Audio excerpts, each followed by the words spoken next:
عبايه او البلوزه او اي حاجه كده ومش عايزه اقص منها عشان انا هقصر مثلا 2 سم بس او صباع او 2.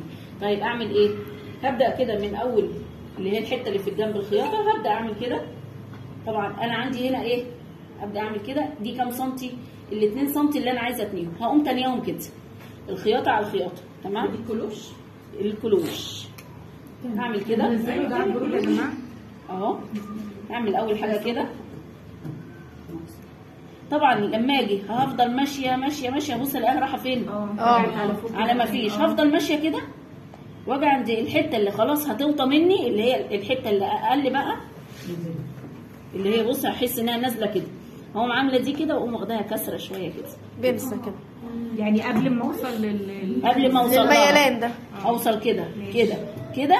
وقبل ما احس انها هتميل اخد بنسه صغيره هتميل مني اهي، صح كده؟ هقوم واخده ايه؟ بنسه صغيره ايه؟ تانية صغيره بسيطه كده.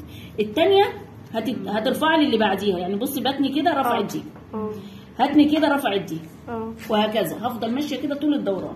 هاتني تانية بسيطه. طبعا التانية دي بتبقى من جوه العبايه، ما بتبانش من بره. اعمل كده وهاجي برضو عندي ما احس انها خلاص هتنزل برضو مني، اقوم عامله تانية كده اهي، واكمل شغلي عادي خالص. وكل التانيات دي ثانيه واحده صح؟ مش ايه؟ لازم تبقى ثانيه واحده مش كذا تانية. انت الكلوش عندك ممكن يبقى 4 متر تحت. طول ما انت ماشيه كسري كسره بسيطه كسره بسيطه. ما اقصدش لا تيجي